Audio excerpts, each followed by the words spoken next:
Lihat saudaraku, bagaimana kebenaran tentang kedatangan Tuhan Yesus. Kenapa saya sampaikan saat ini kita ada di zona atau akhir zaman, atau zaman akhir saudaraku. Akan banyak nanti penipuan, tipuan, atau ajaran sesat, atau teori-teori yang baru yang akan menyatakan Yesus seperti apa, ya kan?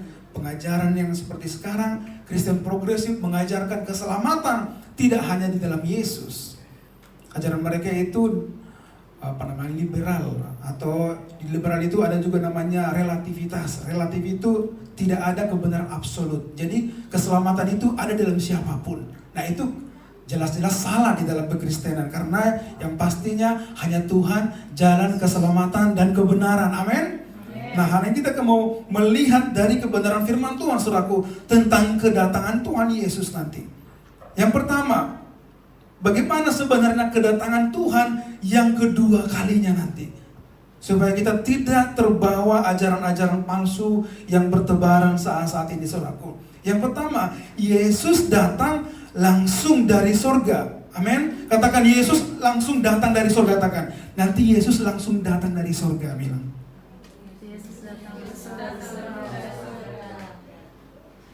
Karena saudaraku, ajaran di luar sana banyak sekali. Kenapa saya katakan hampir seluruh agama, saya katakan seluruh agama itu mempercayai Yesus akan datang kedua kalinya.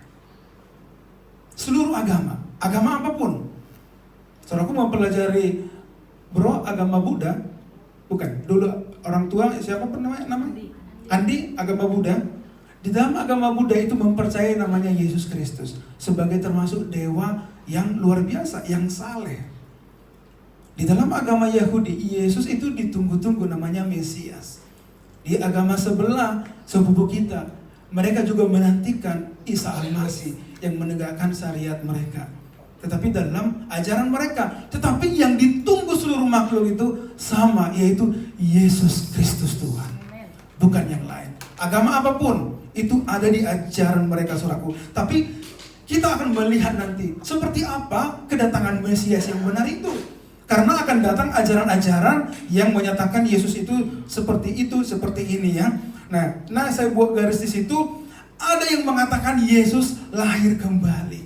Ini hati-hati saudaraku. Kalau saudaraku baca di dalam kitab Wahyu pasal yang ke-12, coba ada yang bisa bacakan? Wahyu pasal yang ke-12 ayat 1-6. Saya bacakan saja ya. Ini banyak diartikan orang karena kitab Wahyu itu menuliskan wahyu atau kejadian yang akan terjadi kemudian hari. Tapi tidak selalu Alkitab itu menuliskan yang akan terjadi kemudian hari. Itu bisa histori, kejadian yang lalu berkaitan dengan kehidupan yang akan datang. Nah ini banyak saudaraku diartikan. Seperti yang saya bilang di sebelum-sebelumnya, ada seorang pendeta hamba Tuhan menyatakan bahwa Yesus sudah lahir di sana, sedang dikandung katanya. Itu berbahaya saudaraku. Saya bacakan ya. Judulnya di situ Wahyu 12 ayat 1-6. Perempuan dan naga. Maka tampaklah suatu tanda besar di langit, seorang perempuan berselubungkan matahari dengan bulan di bawah kakinya dan sebuah mahkota dari 12 bintang di atas kepalanya. Nah, kalau baca kitab Wahyu, jangan itu diterjemahkan dalam bentuk harafiah. Itu dalam bentuk roh semua. Amin. Jadi jangan dilihat, wah wanita ini siapa? Wanita itu Israel. Kita ini wanita di hadapan Allah. Makanya kita disebut mempelai Kristus. Amin. Jadi kita ini wanita saudaraku. Makanya Israel itu juga wanita. Atau gereja itu wanita atau perempuan. Makanya disebut seorang perempuan berselubungkan matahari dengan di bawah kakinya di sebuah mahkota dari 12 bintang. 12 bintang itu 12 suku Israel. Ia sedang mengandung dalam keluhan dan penderitaan, hendak melahirkan dan berteriak kesakitan. Maka tampaklah suatu tanda yang lain di langit, dan lihatlah seekor naga merah padan yang besar, itu iblis saudaraku, berkepala 7 dan bertanduk 10, dan di atas kepalanya ada 7 mahkota. Itu saudaraku kita nanti bisa pelajari selanjutnya. Kalau di pasal 13 itu berbicara penguasa-penguasa dunia, yaitu bertanduk 10. Itu raja-raja iblis saudaraku. Dan ekornya menyeret sepertiga bintang-bintang di langit. Itu menyeret itu seperti saya bilang, iblis waktu dilemparkan ke bumi, dia menyeret sepertiga bintang-bintang, artinya malaikat-malaikat Tuhan. Malaikat Tuhan dibawa oleh iblis ke dalam kehidupannya atau di dalam kelompok-kelompok dia. Dan ekornya meret sepertiga bintang-bintang di langit dan melemparkannya ke atas bumi. Dan naga itu berdiri di hadapan perempuan yang hendak melahirkan itu untuk menelan anaknya, yaitu Yesus Kristus. Segera sesudah perempuan itu melahirkan anaknya, maka ia melahirkan seorang anak laki-laki yang akan mengembalakan semua bangsa dengan gada besi. Dan tiba-tiba anak itu dirampas dan dibawa lari kepada Allah ke dalam tahtanya. Jadi saudaraku, kan Yesus lahir dari seorang manusia, ya kan? Yaitu Bunda Maria, atau dari kita manusia itu sendiri. Jadi ini bukan untuk kitab akhir zaman. Ini bukan diwahyukan akan terjadi di akhir zaman. Kalau seperti ini, Yesus nanti lahir lagi jadi manusia, tidak relevan dengan kitab tadi. Atau seperti lagu kita, dia datang di atas awan, tampil bersinar. Nanti jadi ini dia datang di Batam, ya kan? Lahir di Batu Haji. Nah, itu nggak cocok nanti. Jadi itu bukan ayat untuk akhir zaman, tetapi ini korelasinya dari kejadian histori sampai kepada akhir zaman, saudaraku. Jadi sambungannya itu naga dikalahkan itu, yaitu ayat 12, 7-9. Maka timbullah peperangan di surga. Michael dan malaikat-malaikatnya berperang melawan naga itu, yaitu iblis itu. Dan naga itu dibantu oleh malaikat-malaikatnya yang sepertiga tadi. Tetapi mereka tidak dapat bertahan, mereka tidak dapat mendapat tempat lagi di surga. Dan naga besar itu, si ular tua yang disebut iblis atau Satan, yang menyesatkan seluruh dunia, dilemparkan ke bawah. Jadi ini kejadiannya sudah ribuan tahun yang lalu, sebelum dunia diciptakan. Maka itu tertulis dalam kitab Yeskiel, itu kitab Yesaya. Seperti Tuhan juga sampaikan, waktu dia sampaikan kepada muridnya, aku melihat iblis jatuh dari langit seperti kilat. Jadi ini jangan diterjemahkan, kalau saudaraku nanti mendengar ada hamba Tuhan, gereja yang menyatakan, wah Yesus lahir, Yesus sedang dikandung. Kemarin saya diskusi, ada mama saya sampaikan, ada temannya Inang Boris itu yang mereka sampai mengikuti betul itu videonya, ada orang bule melahirkan seorang Yesus. Jangan pernah percaya itu, amin. Karena jelas, seperti tema saya bilang, kedatangan Yesus akan sama seperti kenaikannya. Berarti nggak perlu dilahirkan, dia akan datang seperti raja di atas segala raja nanti. Jadi itu mematahkan seluruh ajaran sesat nanti akan bersebaran di mana-mana, saudaraku. Jadi Tuhan kita yang akan datang menjemput kita tidak pernah lahir. Jadi jangan percaya ya, sekarang ada ajaran yang sedang berselaweran lagi getol ada di kota Batam dari Korea Selatan. Mudah-mudahan saudaraku jangan ikut-ikutan. Nanti penginjilnya cantik-cantik saudaraku, seperti artis-artis Korea. Kita diajak ngopi di Morning Bakery, di kafe-kafe yang baik. Apa namanya, Bu? Saya lupa namanya. Bukan Kim Jong Un ya, kira-kira gitulah. Nanti bisa di search nanti. Itu sudah kita di-banded sama BKAG dan seluruh hamba-hamba Tuhan. Karena mereka penginjilannya itu bagus, saudaraku. Mereka awal-awalnya buat study Bible, mereka mengajak kita untuk mengerti kebenaran. Tapi tahu nggak ajaran mereka? Ajaran mereka menyatakan Roh Kudus itu menjelma menjadi manusia, yaitu pemimpin mereka yang ada di Korea Selatan. Tahu nggak pengikutnya berapa? Lebih dari 500.000 orang. Wah, itu banyak loh, saudaraku. Lebih dari seluruh Batu Haji. Dan spektakuler dan kaya-kaya. Penginjilnya wah keren-keren kayak artis Korea. Jadi pengajaran di akhir zaman ini banyak, saudaraku, yang akan menyatakan nanti dia Tuhan. Seperti yang saya bilang tadi, orang Korea itu dia menyatakan dirinya Roh Kudus yang menjelma menjadi manusia. Jadi jangan sampai nanti siapapun yang mencoba menghubungi saudara lihat medsos atau siapapun yang datang, kalau orang Korea tanyakan dulu gereja apa dia, ajarannya seperti apa. Jangan sampai ikut-ikutan nanti, ya saudaraku jadi tersesat akhirnya ya. Dan itu masih di kulit-kulitnya nanti di akhir zaman. Semakin kita menuju akhir zaman, semakin banyak lagi ajaran-ajaran yang akan menyesatkan banyak orang. Nah, kita lihat lagi, lebih parah lagi nanti ajaran yang akan datang. Tuhan sudah sampaikan ya, yaitu mengatakan Yesus akan datang, saudaraku. Ada yang di sana, ada yang di sini. Coba kita lihat di dalam Matius 24 ayat 23 sampai ayat 24. Jadi di akhir zaman ini, Yesus itu nggak cuma satu, saudaraku. Akan banyak menyerupai Yesus. Karena saya bilang tadi kan, dari setiap agama aja, itu menunggu semuanya Mesias. Nanti bisa aja orang Yahudi bilang, Yesusnya udah datang nih di Yerusalem. Yesusnya udah ada di Bait Suci atau udah di sini. Atau orang-orang yang sepupu kita bilang, Al-Masih udah datang menegakkan keadilan atau segala macam. Jangan percaya, saudaraku. Kita buka dalam Matius 24, 23, 24 saya bacakan. Pada waktu itu jika orang berkata kepada kamu, lihat Mesias ada di sini, berarti ada di Batam, ada di Indonesia, umpamanya yang berkata ini. Atau juga ada yang berkata, Mesias ada di sana, jangan kamu percaya. Karena jelas kedatangannya, dia gak ada di dalam dunia ini. Dia akan datang dari surga, akan dilihat setiap orang. Saya luar biasa melihat firman Tuhan ya. Waktu disampaikan ini, setiap orang akan melihat, setiap mata akan melihat, dan setiap lutut akan bertelut melihat kedatangan Yesus. Bayangin ini 2000 tahun disampaikan. Bagaimana orang bisa percaya dengan kedatangan Yesus di awan-awan, sementara dunia itu luas? Bagaimana misalnya orang Amerika, kalau datangnya di Amerika memang kita bisa lihat. Tetapi sudah diilhamkan Tuhan Yesus bahwa memang pengetahuan akan terus bertambah. Kalau sekarang, contohnya, kejadiannya adalah kayak kemarin penusukan kepada hamba Tuhan, Pastor Marmari Immanuel di Australia, Kristen Katolik Ortodok. Apakah orang Australia mengetahuinya? Kita pun mengetahuinya. Karena apa? Viral di seluruh media. Berarti kedatangan Tuhan Yesus akan dilihat setiap mata. Karena apa? Media sekarang memudahkan itu untuk kita melihat. Jadi kalau Yesusnya nanti nongol di Batu Aji, itu pasti Yesus itu orang itu. Karena saudaraku, kalau di negara-negara Spanyol, negara Amerika Latin, itu nama Yesus itu bisa dipakai, saudaraku. Tapi puji Tuhan kita nggak boleh pakai nama Yesus ya, itu terlalu sakral. Nama itu membangkitkan, nama itu menyembuhkan.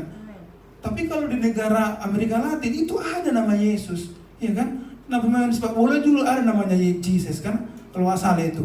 Bayangin kalau misalkan dia main bola, iya Jesus menembak bola kan? Jadi hina gitu. Sebenarnya kita nggak boleh memakai itu. Karena nama itu sangat kudus dan mulia, saudaraku. Jadi kalau ada nanti mengatakan, wah Yesus ada di sana, itu pasti sesat. Firman Tuhan katakan, sebab Mesias palsu dan nabi-nabi palsu akan muncul. Dan mereka akan mengadakan tanda-tanda yang dahsyat. Nah, ternyata nabi-nabi palsu ini atau Mesias palsu ini tidak sembarangan Yesus atau tidak sembarangan Mesias saja. Mereka memiliki power, saudaraku. Bahkan mereka memiliki kekuatan supranatural.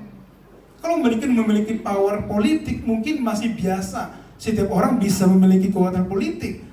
Tetapi kalau memiliki supernatural, itu berarti ada kekuatan ilahi di dalam dirinya. Berarti ada yang memberikan power secara mistis kepadanya. Itu pasti iblis, bukan Tuhan. Karena dikatakan dia, saudaraku, bisa melakukan tanda yang dahsyat loh. Berarti spektakuler, ya kan? Incredible kayak gitu. Wah, keren sekali ini. Ini pasti di luar nalar ini. Dan mujizat saudaraku, pasti dia bisa menyembuhkan orang. Nanti di akhir zaman akan semakin banyak seperti ini. Sehingga sekiranya mungkin mereka menyesatkan orang-orang pilihan. Hati-hati. Ini saya sampaikan kemarin kepada teman mama saya. Kalau yang disesatkan itu orang yang suam-suam kuku, itu wajar. Ya karena gereja aja malas gitu kan, baca firmannya nggak ngerti. Ya dibilang Yesus ada di sana, mungkin dia percaya. Ini sampai terjadi selaku orang-orang pilihan pun tersesatkan. Karena apa? Dia hampir menyerupai seperti Yesus. Dia akan seperti Yesus. Seperti 2000 tahun Yesus bisa membangkitkan orang mati, kemungkinan besar orang ini bisa membangkitkan orang mati. Karena dia sangat dahsyat, melakukan mujizat, bahkan dia mungkin menyembuhkan orang, dia bisa melakukan sesuatu yang spektakuler. Tetapi jikalau kedatangannya tidak dari atas, dilihat setiap mata, itu pastikan itu bukan Yesus. Amin. Ingat ya, kenapa saya sampaikan ini? Ini mengingatkan kita, karena setiap makhluk, setiap agama, setiap ajaran itu mengajarkan, merindukan kedatangan Sang Mesias itu. Coba nanti tanya teman kita yang sepupu kita. Mereka meyakini dalam Al-Quran itu jelas dikatakan bahwa Isa Al-Masih akan datang untuk menegakkan syariat Islam. Tapi dalam ajaran mereka itu nggak salah. Tapi intinya sosok atau pribadi yang ditunggu itu sama semua. Di dalam Yahudi yang ditunggu itu Sang Mesias yang akan memulihkan bangsa Israel. Tetapi belum tentu yang di sana. Kita akan melihat nanti bukan yang itu. Tetapi yang jelas dikatakan dalam Kisah Para Rasul pertama ayat 11 tadi, Dia akan datang seperti Dia berangkat ke surga, dan kita akan lihat Dia turun dari surga di awan-awannya yang permai. Amin. Jadi itu kebenaran yang harus kita pegang, saudaraku. Jangan sampai kita nanti sebagai orang-orang percaya, orang-orang pilihan, tersesatkan oleh ajaran agama lain. Dan kita mulai ragu, oh ya benar juga ya, Isa Al-Masih itu yang benar. Makanya saya bersyukur, kita patut bersyukur kepada Pak Presiden kita, Pak Joko Widodo, yang mengganti semua di kalender, bahwa diganti Isa Al-Masih menjadi Yesus Kristus. Karena itu berbeda, sangat jauh berbeda. Karena Isa Al-Masih itu yang mereka buat awalnya di dalam kalender itu dari adopsi kitab mereka. Tetapi Yesus Kristus itu dari Alkitab kita. Itu jauh berbeda, karena Yesus yang di kitab mereka itu berbeda jauh. Di sana Yesus tidak disalibkan, tetapi langsung terangkat. Tapi ada kesamaannya. Yesus di dalam Al-Quran juga tidak dilahirkan dari suami istri, tapi dari seorang perempuan yang kudus. Itu mereka akui. Tetapi kedatangannya itu berbeda. Makanya kita tidak meyakini Isa Al-Masih yang disampaikan itu. Makanya saudaraku jangan sampai terkecoh. Wah betul juga, jangan-jangan ini yang benar. Atau kita yang selalu banyak Kristen saudaraku yang memiliki terlalu Israel banget lah, ya kan? Sampai di gerejanya sampai dibuat Hashem, boleh-boleh aja. Nanti Israel cahaya atau Elohim itu boleh-boleh aja, sampai semua perkara-perkara sebagai suci. Terlalu Israel banget, boleh-boleh aja. Tapi kita bukan Israel secara negara, bukan secara kultur, tetapi Israel rohani yang ada di dalam diri kita. Jangan sampai karena kita orang Kristen yang terlalu pro-Israel, pro-Yahudi, pro-perjanjian lama, sampai kita berpikir nanti Mesias yang di Yerusalem itu yang akan jadi Allah itu. Tidak. Hati-hati, nanti kita akan baca ya. Kita akan belajar selanjutnya saudaraku. Kita akan melihat saudaraku bahwa Yesus yang ada di bait suci itu bukan Sang Juru Selamat itu. Yang kedua, makanya saya buat di situ, Tuhan Yesus datang membawa anak-anaknya saudaraku. Janji Tuhan di dalam Yohanes 14 ayat 3 dikatakan, dan apabila aku telah pergi ke situ dan telah menyediakan tempat bagimu, aku akan datang kembali membawa kamu ke tempatku, supaya di tempat di mana aku berada, kamu pun berada. Jadi Yesus kita nanti datang itu untuk membawa kita, bukan untuk mendirikan kerajaan, bukan untuk membangun bait suci, tetapi khusus hanya menjemput kita. Saudaraku yang mengikuti Israel, saya sama mengikuti Israel. Sampai saya ikuti namanya Temple Institute. Itu didirikan kerajaan atau didirikan pemerintah Israel khusus untuk mempersiapkan pembangunan bait suci. Saudaraku bisa nanti lihat di Instagram. Saya ikuti itu di fanpage yang di Facebook. Namanya Institute Temple of Israel. Itu mereka jelas-jelas semua ada orang-orang yang mempersiapkan. Makanya beberapa hari ini ada beberapa viral ya, udah lewat sih sekarang beberapa minggu lalu, yaitu tentang lembu merah. Ya, pernah dengar ya? Sapi merah itu adalah yang disampaikan oleh Musa kepada Tuhan, sampaikan kepada Musa untuk membakar atau mengorbankan sapi merah, mempersiapkan pembangunan bait suci. Jadi waktu pembangunan bait suci pertama, itu salah satu syarat utama. Sebelum membangun bait suci, harus mendapatkan lembu sapi merah yang benar-benar murni pure merah dan belum pernah dipakai orang atau dipergunakan untuk membajak atau mengalami hal yang lain lah. Tidak ada pokoknya luka, tidak ada cacat apapun. Nah itu saudaraku dibakar, setelah dibakar debunya itu yang akan dicuci, yang memasuki pembangunan bait suci. Sekarang itu udah ada di Israel. Nanti saudaraku bisa lihat banyak di media, bahkan media Indonesia sendiri, CNN, bahkan TV One itu mengabarkan itu. Kalau kita lihat sekarang keadaan Israel, sudah sangat nyata bahwa pembangunan itu tidak lama lagi. Karena tanda-tanda kedatangan Tuhan Yesus itu jelas dikatakan dalam firman Tuhan. Pemulihan Israel itu terjadi. Saudaraku, pemulihan Israel itu dipulihkan hanya ada di zaman kita. Bahkan di zaman Yesus, Israel gak pernah dipulihkan. Iya kan? Tahu gak di zaman Yesus siapa yang berkuasa? Atau jangan kita gak tahu. Romawi, bukan orang Israel. Saat itu orang Israel sedang dijajah. Jangankan di zaman Yesus sendiri, orang Israel tidak dipulihkan. Israel itu hanya berjaya di zamannya Raja Daud. Setelah itu hancur terus, dibuang ke Babel, dibuang ke Assyria, sampai ke zaman Yesus dijajah oleh Romawi, sampai ke zamannya kerajaan Khalifahan Turki, itu dijajah oleh kerajaan Khalifahan Islam.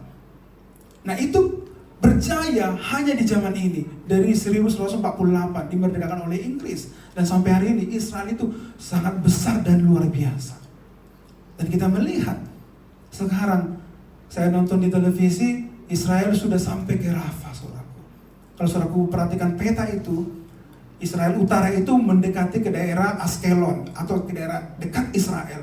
Nah, di Korea, di Palestina itu, di Gaza Tengah itu sudah habis. Nah, sekarang mereka sampai ke Rafah. Rafah itu perbatasan antara Gaza dengan Mesir. Jadi tidak ada lagi Gaza yang benar-benar yang ada berdiri gedungnya. Semua sudah dihancurkan. Karena ya musuh-musuhnya ada di dalam bawah tanah. Itu menunjukkan tidak ada kekuatan yang menghalangi Israel saat ini. Mau bayangin nih, kita dengarkan di media kan, PBB udah mengutuk mati-matian nih. Mereka sampai buat veto. Kira-kira didengarin sama Benyamin Netanyahu nggak?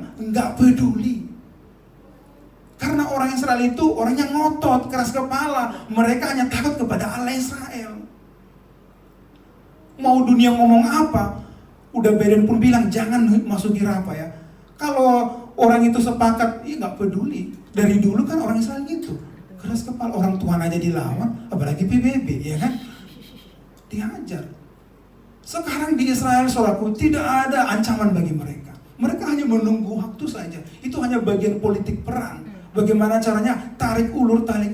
Kalau langsung dihajar terus, Israel bisa dilawan bangsa-bangsa. Tapi ujungnya nanti seperti itu, saudaraku, seperti perang Harmagedon, perang Gog Magog itu ada di Israel. Tetapi belum saatnya, karena harus digenapi dulu semua ini, pemulihan Israel. Karena pemulihan Israel itu harus sampai ke Mesir, dekat Sungai Efrat dan Sungai Tigris itu. Jadi itu harus dipulihkan, semua itu akan jadi milik Israel. Ini catat omongan saya ya. Saya pastikan itu, Gaza itu tidak akan kembali kepada Palestina. Mohon maaf. Karena Israel itu mau menguasai semuanya. Itu tandanya apa? Itu berkaitan dengan persiapan pembangunan bait suci. Karena di sekitar mereka tidak ada lagi yang membela yang lain. Justru teman-teman sebangsa yang lain membela Israel. Yordania itu 90% agama sepupu kita, Arab Saudi, dan lain-lain sebagainya.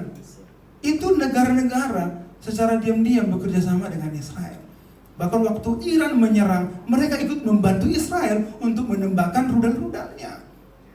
Artinya Israel nggak punya musuh di regionalnya. Sekalipun secara agama tidak sama. Karena Tuhan sedang mempersiapkan akhir zaman itu. Saudaraku, nggak main-main. Kalau saya ikuti Institut Tempel itu, semua udah sangat dipersiapkan. Menorah itu sudah ada replikanya. Menorah itu kaki Gideon itu, saudaraku. Penyucian itu semua alat-alat perkakas bait suci sudah disiapkan. Kalau itu terjadi, disitulah kedatangan Mesias. Coba kita lihat, Mesias palsu ya, bukan Yesus Kristus. Coba kita lihat di dalam Matius 24 ayat 15.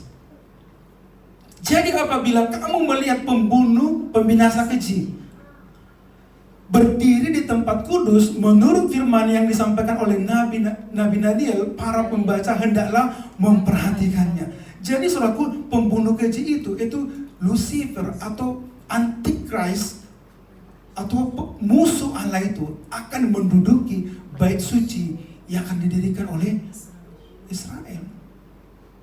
Saudaraku berpikir, benar gak ini? Bohong gak ini? Karena gak mungkin saudaraku. Karena mereka itu menunggu Mesias yang punya power. Yesus yang datang 2000 tahun yang lalu mereka gak terima. Karena Yesus saat itu tidak membebaskan secara fisik, tetapi roh yang dibebaskan oleh Tuhan. Tetapi nanti Mesias yang akan datang memiliki super power, politik, kekuatan, bahkan supranatural akan berdiri di bait itu.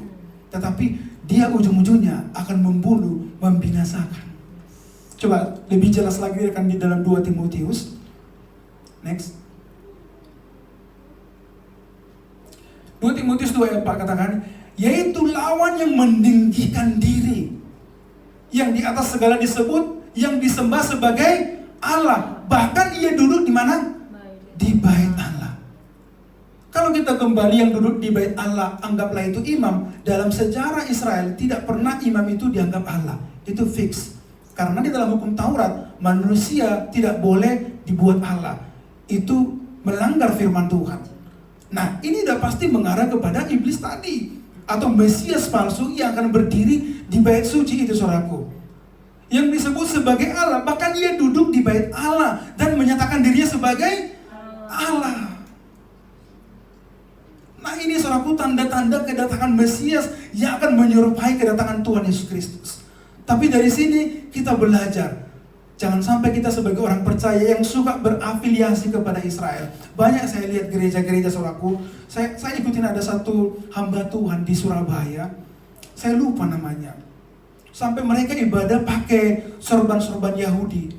Masih ingat waktu Tuhan Yesus berdoa, dia pakai pakai tudung yang ada garis-garis itu. Mereka hampir seperti itu, karena suka tur rohani ke Israel. Lama-lama jadi berafiliasi ke Israelan daging gitu. Kita ini bukan Israel daging, saudaraku. Kita ini semua Yahudi rohani, Yehuda rohani, Israel rohani. Nah, banyak gereja-gereja yang meyakini kedatangan Mesias itu di bait suci loh. Makanya mereka terus berdoa, berkunjung, berziarah ke Israel. Hati-hati, Yesus tidak akan berdiri saudaraku di sana. Karena firman Tuhan jelas bahwa yang duduk di situ siapa? Pembunuh keji tadi yang akan menyatakan diri sebagai Allah. Ini nanti saya buat sesi, kalau saudaraku mau, kita buat sesi di akhir zaman supaya saya jelaskan lebih detail mengenai siapa, bagaimana bentuknya, caranya nanti kedatangan Sang Mesias yang disebut, yang disembah atau yang dikagumi orang Israel sampai saat ini. Karena orang Israel tidak mempercayai Yesus Tuhan kita sebagai Mesias sampai saat ini. Kalau ditanya orang Israel, tidak ada satupun yang percaya kepada Yesus kita sebagai Mesias, Sang Juru Selamat itu. Karena apa? Saya sudah pernah jelaskan, Israel itu nggak butuh pembebas rohani. Mereka itu pembebas negaranya. Karena dari dulu mereka dijajah bangsa-bangsa. Mereka butuh Mesias yang membela negaranya. Saat ini kan orang Israel dikutuk seluruh bangsa-bangsa. Makanya mereka merindukan Mesias yang membela mereka, menegakkan bangsa Israel. Makanya yang bisa melakukan ini yaitu pembunuh keji yang menyombongkan diri, yang akan menyerupai manusia nanti, yaitu Antikris. Sosok yang akan berkuasa nanti di akhir zaman, saudaraku. Itu nanti kita pelajari di selanjutnya. Tapi yang saya sampaikan di renungan hari ini supaya kita mengerti bahwa kedatangan Yesus akan sama seperti dia naik ke surga. Dia tidak hadir di bait suci nanti, tapi dia akan hadir di awan seperti lagu kita. Dia datang di atas awan, tampil bersinar surya kemenangan. Jadi dia akan datang, kita lihat saudaraku. Setiap mata akan melihat, setiap lutut akan bertelut menyembah dia, karena kita lihat ada di sana. Jadi nanti kalau ada gereja besar sekalipun menyatakan, wah Yesus ada di Yerusalem, Yesus sedang ada di bait suci, jangan percaya. Karena kedatangannya tidak seperti itu. Nah, kedatangannya yang kedua juga tidak seperti yang langsung turun di dalam dunia. Kita juga nanti akan diubahkan, saudaraku, akan terangkat. Jadi yang jelas ini mematahkan seluruh ajaran-ajaran yang ada di saat ini. Khususnya buat kita anak-anak Tuhan, jangan percaya. Karena persiapkan dirimu, saudaraku, karena kedatangan Tuhan sudah sangat dekat. Kalau kemarin kami diskusi sama teman-teman, saya katakan, ini saya bukan peramal loh ya. Dan saya tidak katakan waktu dan tanggalnya. Tetapi menurut yang saya lihat segala keadaan, Tuhan bilang sampaikan kan, jika engkau bisa melihat musim, kamu bisa menilai bahwa itu musim gugur, musim kemarau. Harusnya kalau engkau melihat akhir zaman itu, berarti itu sudah dekat kedatangan Tuhan. Dari sini saya melihat kedatangan Tuhan kemungkinan di generasi kita loh. Amin? Takut gak? Nah, kalau kita orang percaya gak perlu takut, saudaraku, amin? Gak perlu takut. Harusnya yang takut itu orang yang di dalam Tuhan. Kita yang di dalam Tuhan, kita percaya dia diselamatkan, saudaraku. Jadi jangan takut. Saya sangat merindukan kedatangan Tuhan untuk yang kedua kalinya. Karena firman Tuhan bilang kan, sebelum kedatangan, kalau kita baca di dalam kitab Matius pasal 24 tentang kedatangan Tuhan, di situ katakan akan terjadi gempa bumi, kelaparan, segala bencana alam, peperangan di sana sini. Soalnya aku perhatikan terjadi enggak? Sekarang bencana luar biasa loh. Bukan cuma di Indonesia, Arab Saudi, Uni Emirat Arab yang kota kering bisa banjir kayak gitu. Sekarang Brazil tenggelam, saudaraku. Cina berapa kali tenggelam, saudaraku, beberapa kota provinsi. Itu bagian, tapi dikatakan firman Tuhan dalam Matius pasal 24 itu belum kesudahannya, masih tanda-tanda. Tetapi kalau kita melihat kejadian-kejadian itu, perang deru perang sana sini, kita sudah mulai menuju kepada akhir zaman itu. Artinya saudaraku, kita lebih sungguh-sungguh mencari Tuhan. Kita sungguh-sungguh untuk percaya kepada Yesus, bahwa kita orang percaya pasti diselamatkan. Amin. Dan itu mematahkan atau ajaran agama-agama, saudaraku. Jadi saudaraku jelas ya, nanti kalau ini paling penting bagi orang percaya, banyak gereja-gereja yang selalu berafiliasi kepada Israel. Boleh, kita bukan mengutuk. Kita sebagai orang percaya jelas firman Tuhan, terkutuklah orang yang mengutuk Israel, tapi diberkatilah orang yang memberkati Israel. Itu jelas. Tetapi bukan berarti setiap yang terjadi di Israel itu atau yang akan terjadi itu semuanya jadi kita percayai, tidak. Karena kita sebagai orang percaya, yang kita rindukan bukan Yerusalem di Israel yang akan dipulihkan. Makanya kita Yerusalem baru yang dari surga, itu yang kita rindukan. Bukan di dunia ini. Dunia ini semua diratakan, termasuk negara Israel itu akan hancurkan semuanya. Tuhan ganti nanti langit baru dan bumi baru di dalam Wahyu pasal 20. Saudaraku nanti bisa baca di rumah ya. Dan yang terakhir, saudaraku, gak usah berlama-lama ya. Apa yang kita pelajari dari kebenaran kedatangan Tuhan Yesus kedua kalinya? Kita orang percaya akan terangkat. Katakan, kamu nanti ikut terangkat dong, bilang. Nah, disinilah letak kebahagiaan kita orang percaya. Nanti kalau saya sampaikan ajaran tentang akhir zaman, saudaraku akan takut dan khawatir. Kalau saya sampaikan secara detail, suatu saat saya sampaikan firman ini, saudaraku akan melihat kengerian yang luar biasa di dunia ini. Saya akan bukakan nanti dalam kitab-kitab Wahyu itu, kalau saudaraku mau. Tapi itu menggoncang iman saudara.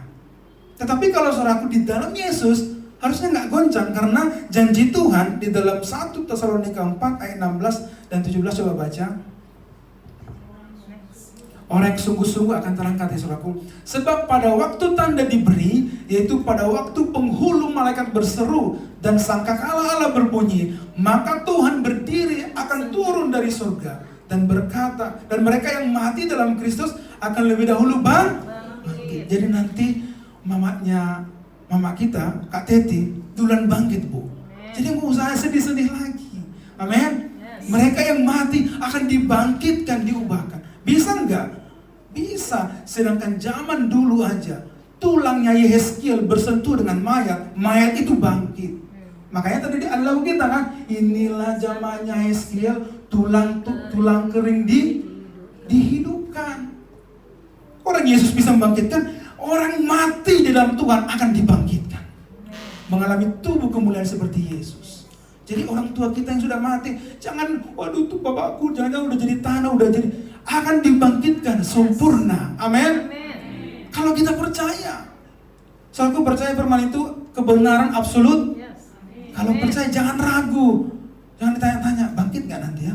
Gimana cara bangkitnya?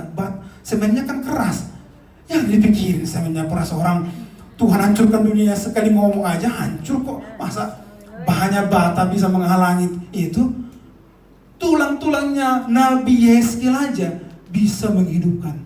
Apalagi Tuhan kita Yesus Kristus yang dapat mengubah segalanya. Firman-Nya berkuasa. Amin. Sesudah kita yang hidup, nah sesudah itu kita yang hidup, saudaraku, yang hidup ini sekarang ini. Nah kalau itu terjadi zaman kita yang masih hidup, apa yang terjadi, saudaraku? Yang masih tinggal akan diangkat bersama-sama mereka dalam awan menyongsong Tuhan di angkasa. Jadi jelas, nanti kita dibawa ke angkasa atau ke awan, ke langit. Dalam bahasa aslinya langit itu tempat tahta Tuhan berdiri. Termasuk juga disebut heaven. Surga itu nggak bisa kita terjemahkan dalam bentuk harafiah, saudaraku. Nggak boleh kita sebut surga itu di mana ya. Terus kita pelajari lagi ilmu kosmos kan, atau luar angkasa. Kita udah pergi ke Mars kok nggak ada surga gitu. Nah surga itu luas, saudaraku. Bahkan Tuhan bilang langit itu tumpuan kakinya. Arti langit itu di atas, jadi Tuhan itu berdiam di atas. Artinya saudaraku, kita nanti terangkat, saudaraku, di atas. Makanya kedatangannya juga di atas. Bukan di Yerusalem, bukan di Batu Haji, bukan di Medan, bukan di Amerika.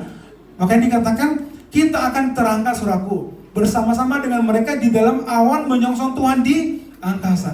Demikianlah kita yang selama-lamanya, kita akan selama-lamanya bersama-sama dengan Tuhan. Jadi kita orang percaya jangan takut, saudaraku. Siapa yang jadi pemimpin Lucifer nanti? Siapa yang akan jadi pemimpin dunia ini? One government, one policy, ya kan? One currency.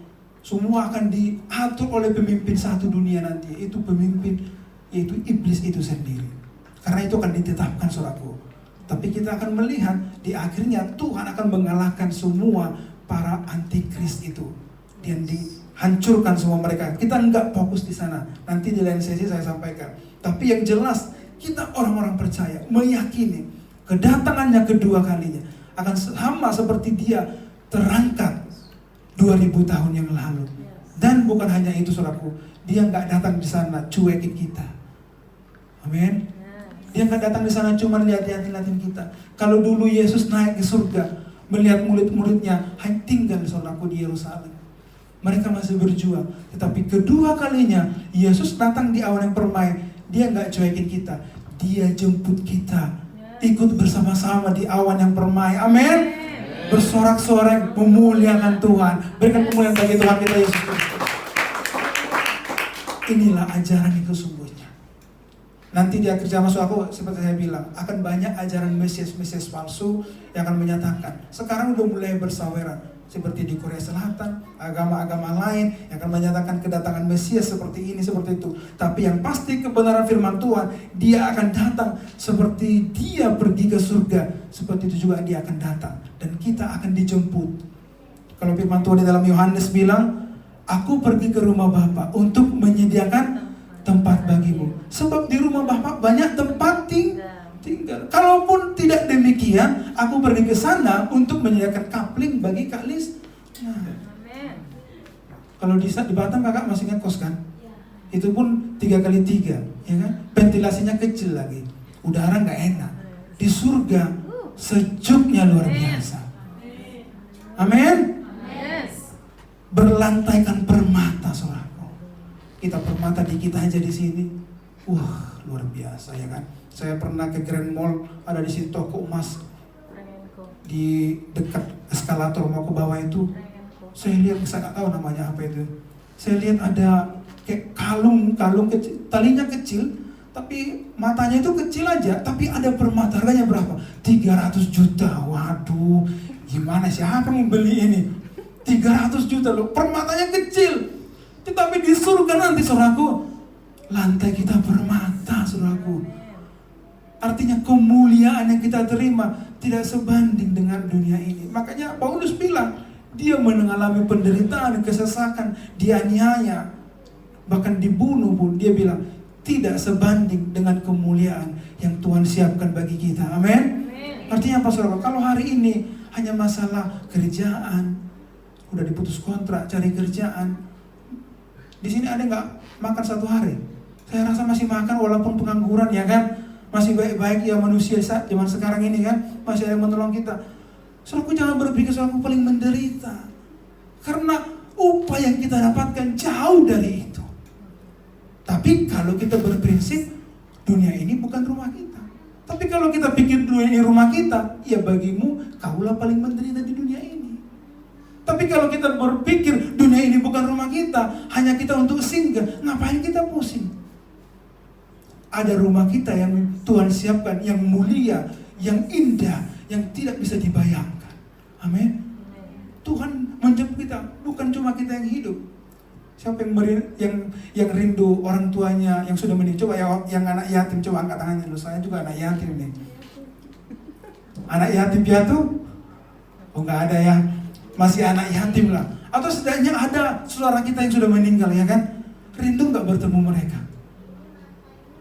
Nanti saudara kalau bertemu dengan mereka, wah itu luar biasa.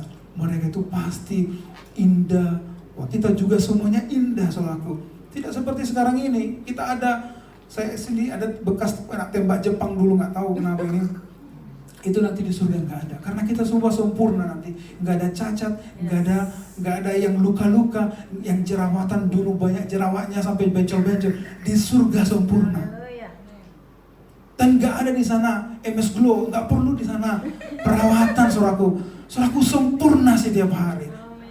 Itu indah, selama-lamanya loh saudaraku. Ini bukan iming-iming loh. Ini bukan sekedar janji-janji palsu. Yesus menyatakan dan tidak tergambarkan. Dan itu sungguh mulia dan indah. Kalau di dunia ini ada nggak kebahagiaan yang benar bahagia itu benar-benar bahagia? Nggak ada. Saya sudah banyak lihat kok.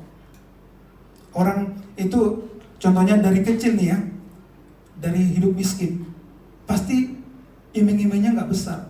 Setidaknya Tuhan punya rumah kecil saja. Ada rumah saya sendiri.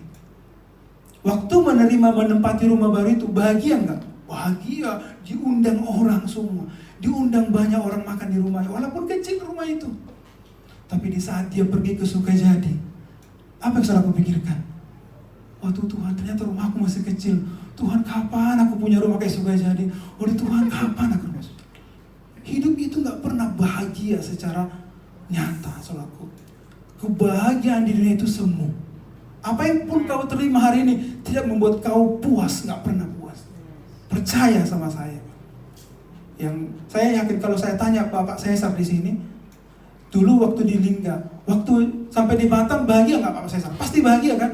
Tapi sekarang kira-kira bahagia nggak menikmati? Pasti juga bersungut-sungut. Karena akan kerja malam juga kan? Pokoknya di dunia ini mau apapun posisi kita nggak pernah bahagia. Karena memang dunia ini bukan tempat kita.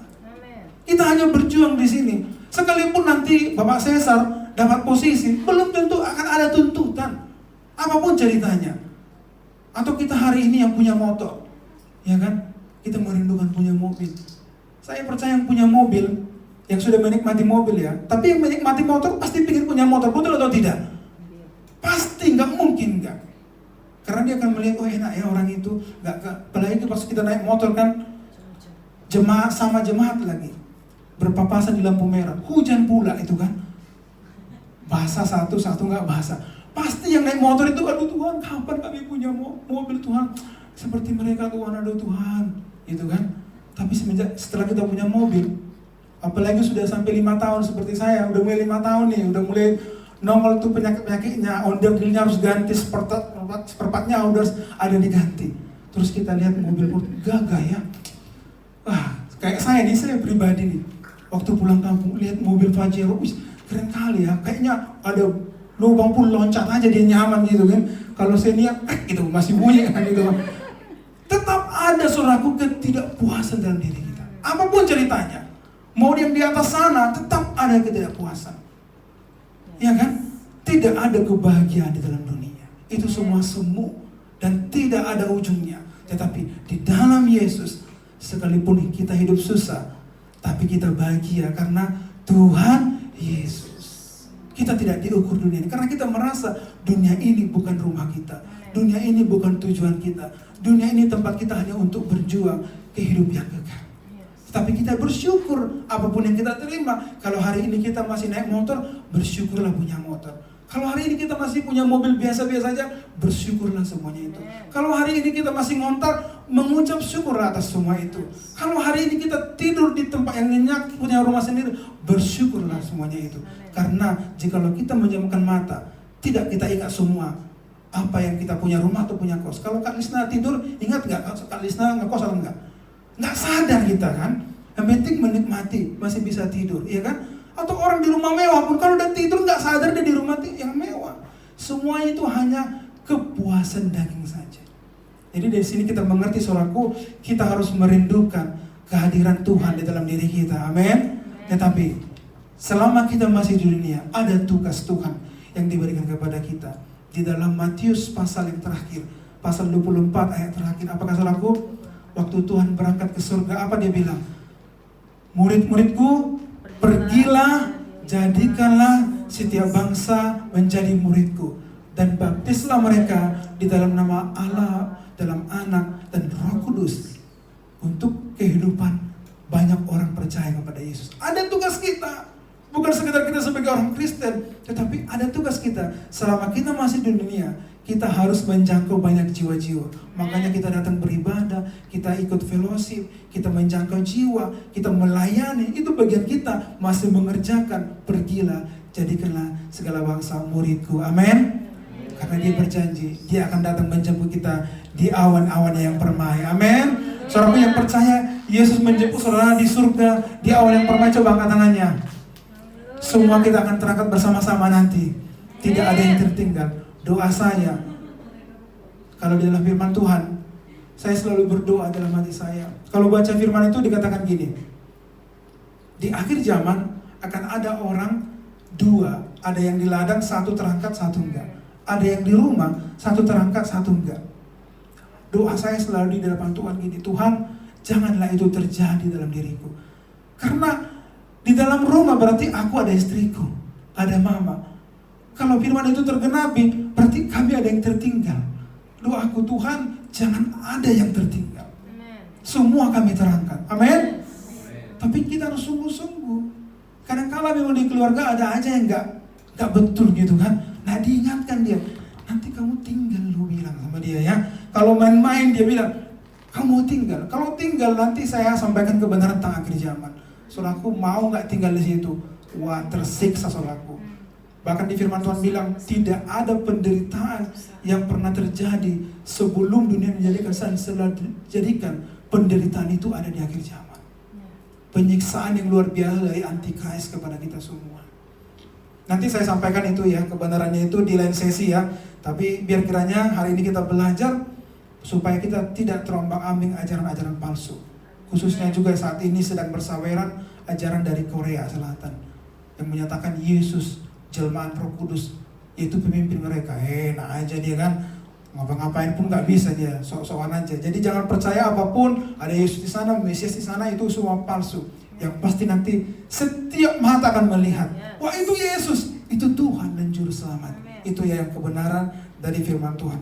Demikianlah firman Tuhan, mari kita berdoa.